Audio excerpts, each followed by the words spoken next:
Yo, YouTube, welcome back to another great white video, man. I got something real nice for y'all today. As you can see, I think last video I might have shown y'all, but I got my forks lowered here. But today I'm going to show y'all how to actually fully replace your forks, and I will also show you how I lowered mine. I've got some new forks here. Yes, these are black, these are gold, these are actual 750 forks, these are 600 forks, but they are both compatible as the 600 and the 750 is the same frame and weight and all that. So in this video, I will show you how to put these on there, take those off, and lower them. So I'll do a little bit of time lapse, a little bit of talking, but first step, we're gonna take the whole front plastics off. And me, I wanna make it easy for myself. I'm gonna keep all the plastics attached to each other, and I'm just gonna take it off in one piece so that the front forks are completely shown and you guys can see everything. And then I'll break down what I'm gonna do after that. So let's get to step one. Still turn the other cheek, done trying to be the hero. I ain't playing for the heat. Got my sister in this house, she trying to learn from me.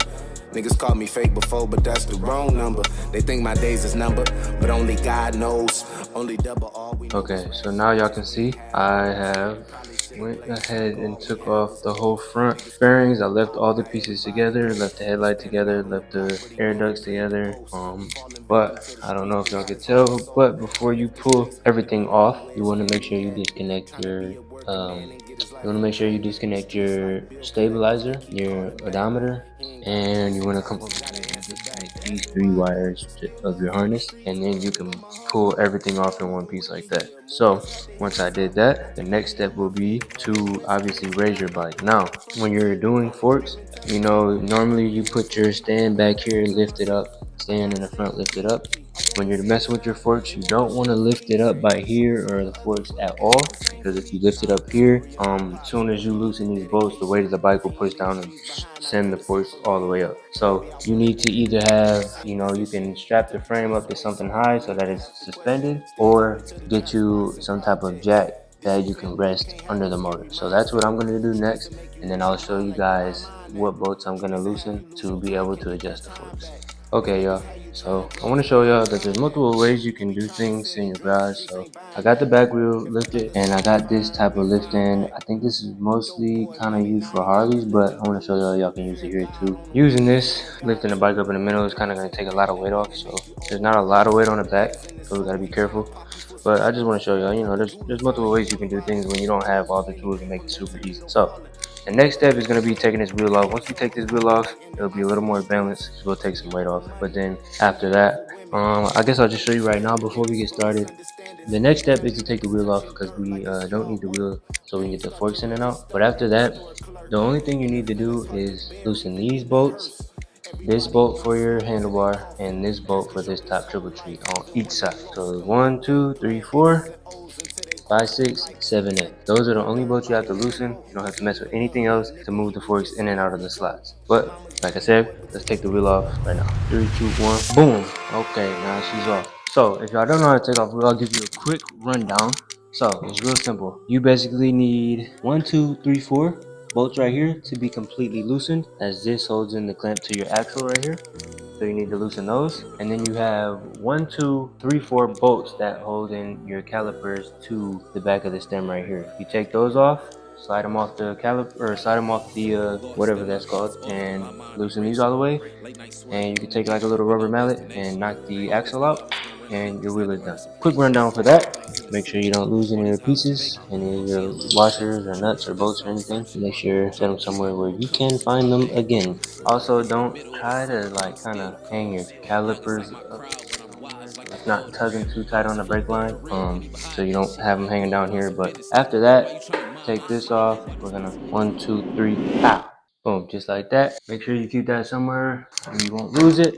I like to keep all the bolts that belong to certain fairings with that fairing or back in the bolt, but since we are changing these forks completely, I won't put them back in here because we'll be putting them in those forks over there. Also, another tip for y'all, I'm changing these because these are leaking, so as you can see, it's wet here. This is a small trick. Now I want to show you guys everything I do and how I do things, because I know there's probably a lot of you guys out there like me that don't have the nicest gear or tools and just enough money to have everything nice and neat. You know, sometimes you might might be struggling. So just kind of, you know, trying to figure out how you can do things a cheaper way just to get you by. Do I recommend it? No, but if you need to do it, you know, do whatever you got to do to get out here on these roads, man. So this is a little trick that I figured out. I seen one of my boys out here, Chino, do it, so I kind of took him a little bit of inspiration. But basically I just cut up some microfibers, wrapped it around, and put a zip tie around it. We slide up and down, but these are actually leaking very bad, and you guys all know that this was all nice and wet and shiny. Ever since I've done this,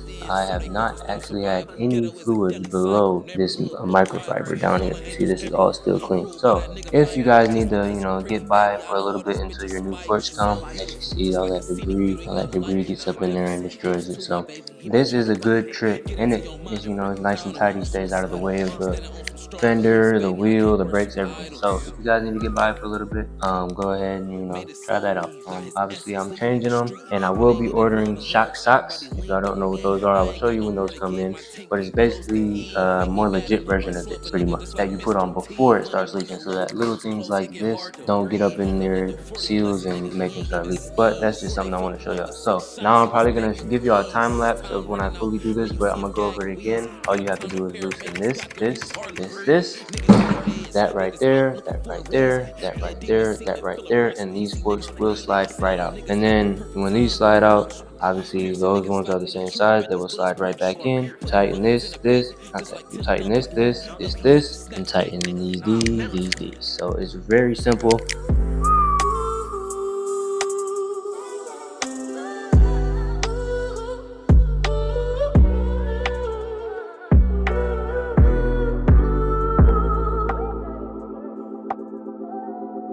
Okay, we back, y'all. I want to show y'all something real quick. So as y'all see, I got the fork I had on there, and I just put this new one in there. New to me, at least. But I want to show y'all something. If you guys want to lower your bike, now is the time to do it, when you have all these fairings off, or if you're going to go ahead and switch your forks for whatever reason and you want to lower it. If you ever want to lower it, do it while all this is off, because this is where you'll be able to see everything clearly and make sure everything is measured equally. So I went ahead and put this side to about stock. This is kind of what your bike will look like stock when it comes. This will be pretty flush to this upper triple tree right here. And let's see if I can get you a visual. So I don't know if you can tell, but on these forks right here, you guys can see this fork is smooth right here and then rigid up here. So this rigid part tapers thinner than this smooth part. So when you get your bike normal or out of factory or whatever, you can kind of see here, smooth, rigid, you can hear it. Your triple trees on each end will most of the time, let's see, be either in the middle of this smooth part. You see there's a little bit of smooth left up here, but this is how it will look on the top. It will be flush right here, only this piece will be sticking up. So this is normal height. Now right in here, you can see the smooth stops right here where my finger is at. I don't know if y'all can see. So this smooth, all from here all the way up is smooth. Now why it's like that is because all these pieces that clamp onto here, obviously they don't taper on the inside, so they need a even surface to get a good clamp around. So just a rule or a tip for me, y'all want to lower me. I know y'all see sometimes these forks are all the way up here. You can do that, but if you're like me and you like to wheelie but you still want to lower, I'm only gonna lower it down, as you can see. But these forks are the same, just different colors. So the smooth stops right here. Now I've raised this one to where this handlebar clamp is right at the bottom of that smooth part.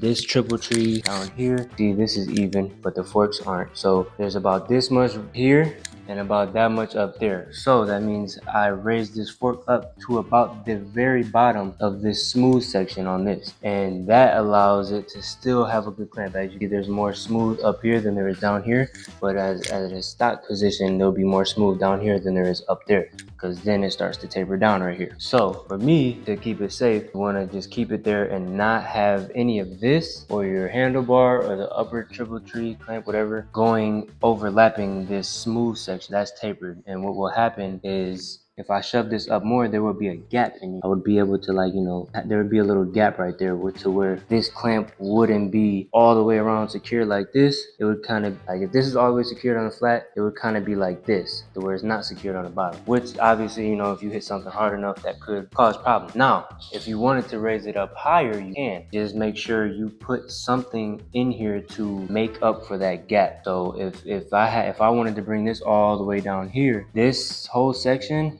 down here, there would be a gap. So you would have to put something in there to make up for that gap so that your clamp still has a strong hold around it, just to be safe. If you don't hit a pothole hard enough, your forks could go down and you wreck.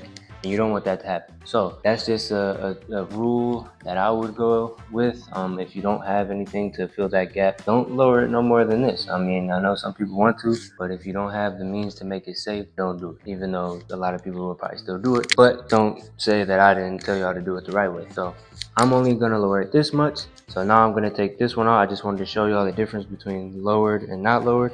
So I'm gonna take this one out now and put the other one out. And an easy way to make sure that they're even, because everyone's eyeballs aren't that good. Easiest way is to just get a tape measure. Take this tape measure, read whatever it says on that side. Make sure it says the same thing on this side. And you can even mark it with a marker or something, both sides. And then when you put this one in, line it up and make sure the marker is even. That's the best and easiest way to make sure that your forks are even, in my opinion. If you have another way of doing it, go ahead, but that's the easiest way. So now I'm gonna take this one out and put that other gold one in. It ain't the same for me. Please explain this shit to me. All this love I got to give, all this game I gave for free. Let them slap me once, still turn the other cheek. Done trying to be the hero, I ain't playing for the heat. Got my sister in this house, she trying to learn from me. Niggas called me fake before, but that's the wrong number. They think my days is numbered, but only God knows. Only double, all we know is rags to riches, we ain't had a rose. We probably should've played soccer, all we had was goals. Niggas kill you over power, now everybody goes. He's standing out on the block, but he never played the post. He falling victim to the streets, they got his heart and soul. He left the streets, he wanna be where his family at. Trying to be a working man and get his life on track. The streets like bill collectors, they keep calling back. Okay, y'all, I got both forks on now. Give y'all a little look-see. Still gotta tighten that one. But I just want to give y'all another tip. My previous forks, I don't know where they went, but I told y'all they were leaking. And so if y'all never had leaking forks, or this might be your first time, when all this gets all greasy, just trust me, it ruins everything. It'll ruin your fairings down here. It won't ruin it, but it'll just get it nasty, dirty, greasy. So with that being said, I took a look at my brakes, and as you can see, this is a before, all greasy, grimy in there. Actually, these are the brakes right here. It's amazing that this even still stops how wet and greasy it is. And then this is the new, or not new one, but this is after I cleaned it up a little bit. I still got some more cleaning up to do, but this is just like a light cleanup. I took the pads out of this one, you can see in there. I got a little bit out, but I'm gonna do my due diligence and make sure I clean that completely. And also, if you guys use the same rim and it's ever was leaking, make sure y'all clean this as much as you can while the wheel is off. Get in there, all the gears. You can even degrease everything and then grease your axle back up when you put it in, just so you know you get all that nasty dirt and grime out of there, and just to have a fresh clean bike. And I might clean up my radiator, check everything while it's open. Just a tip, while you got your bike open, trust me, I've done it many of times where I wanted to check some and then I put all my fairings back on and then I forgot to check some and then I gotta take the fairings off. So just a reminder, you see this and you got your bike taken apart right now, go back and double check and make sure you clean everything, every bolt is in and tight. So yeah, I want to show y'all something else too, just to give y'all some knowledge since we're here talking about forks. So as y'all may have seen, I have another bike back here. I'm not gonna tell y'all what that's for, what it's about, but I am gonna show y'all something. So these two bikes are 2011 to 2026 to right now. So from 2011 to right now, all Gsxr 600s and 750s have the same exact frame, bolts, and everything. The only thing that's different is the inside of that engine. The engine is the same on the outside, just different inside, making whatever the power thing is. I can rebuild bikes, but I don't know too much about the inside of the engine. So with that being said, there's always a lot of questions on like what parts can fit on what. So since we're here talking about forks, I want to let y'all know. I told y'all these, the only way to determine whether, say you have two bikes here, say this one's a 600 and this is 750. The only way to determine is that all 750s will have the gold forks. Now my bike has been running the black fork, so it can kind of throw someone off, but I tell people I've rebuilt my bike. So if it's not rebuilt, a 750 always has gold forks and the 600 has black forks. So I also want to tell y'all the year prior, I think 06,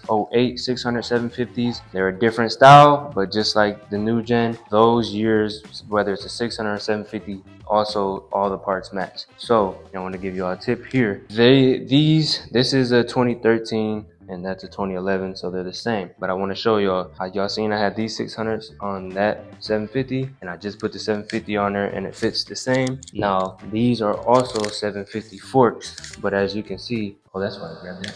As you can see, these forks, now the previous year the color isn't the same. It doesn't, mean the same as the new gen. So these gold ones also actually are 750s, and as you can see, this top end is different than these. I don't know what brand this is, but as you can see, these are Showa. I think all Gsxr come with Showas, all the newer gens, whatever. So I want to give you a tip. This year, I think it's 06 through 08 or 06 through 09 or something like that, will have forks that look similar to this. Now you can see it fits. However, this diameter of this older generation fork, it may not be, or actually it's not the same exact spec as those. It's very close, but it's not. It does fit and you can use it.